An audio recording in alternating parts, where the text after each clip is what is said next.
O comunismo é um modelo socioeconômico e político, logicamente.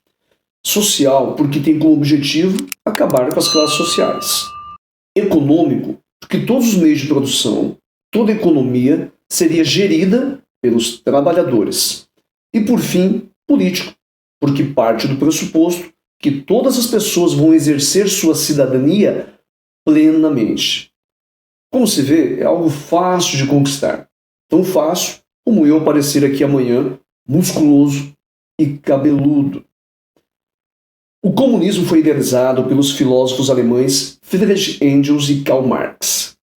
Eles acreditavam que o comunismo seria a etapa final de um processo que começou ainda lá na Idade da Pedra Polida, no período neolítico.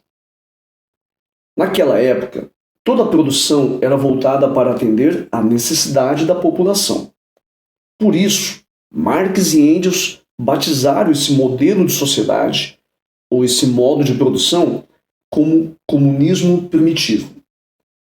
Mas no final do Neolítico e no início da Idade dos Metais, com o surgimento de ferramentas mais eficientes, houve um aumento exponencial na produção. E esse aumento gerou um excedente, que podia e foi comercializado. A partir daí, o objetivo não era mais apenas atender à necessidade da população, mas produzir excedente, riqueza.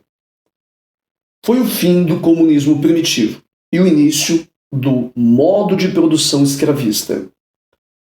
No escravismo, você tem de um lado o senhor de escravo, detentor de todos os meios de produção, e do outro você tem o escravo, que fornece a sua mão de obra sem receber absolutamente nada por isso. O escravismo foi a base de sustentação de muitas civilizações do passado. Mesopotâmia, Egito, Grécia, Roma.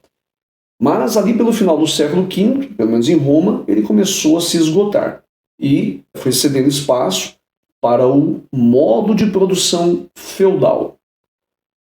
No feudalismo, sai a figura do senhor de escravo e entra o senhor feudal, sai o escravo e entra o servo. Da mesma forma, o feudalismo também vai se esgotar lá por volta do século XV, na Europa, quando vai ser substituído, lentamente, é claro, pelo mercantilismo, o embrião do capitalismo. No modo de produção capitalista, você tem dois personagens essenciais. Você tem o capitalista, que possui os meios de produção, e o trabalhador, que vende a sua força de trabalho. O capitalismo foi consolidado definitivamente na Inglaterra, ali no século XVIII, e vai se espalhar por todas as regiões do globo. Uma vez consolidado, Marx entende que o capitalismo deve ser derrubado. Marx e Engels defendiam que os trabalhadores deveriam tomar o poder, assumir o comando dos meios de produção. Isso seria o socialismo. Nessa nova sociedade, cada um trabalha conforme as suas habilidades e recebe conforme as suas necessidades. Nas palavras de Marx, de cada qual segundo sua capacidade, a cada qual segundo suas necessidades. Partindo dessa ideia, seria de se imaginar que, é o que eles imaginavam, que seria questão de tempo para que as classes sociais e as desigualdades sociais deixassem de existir. A partir do momento que a sociedade se tornasse mais igualitária, não haveria mais a necessidade da existência do Estado. Isso seria o comunismo. Uma sociedade sem classes sociais, sem desigualdade e sem um Estado comandando. O socialismo seria, então, a transição para o comunismo. Seria apenas uma ferramenta para se conquistar, para se atingir o comunismo. Mas e atualmente os países ditos comunistas, China, Rússia, pegar só esses dois exemplos.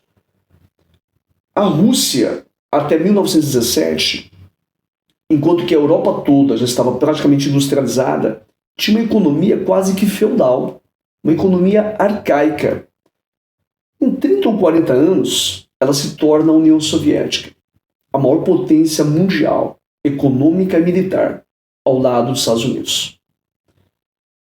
A China, até 1949, era um país miserável, irrelevante no cenário internacional. Com a chegada dos comunistas, 70 anos depois, olha o que a China se tornou. Então, é inegável que houve esse salto. Mas cadê o comunismo?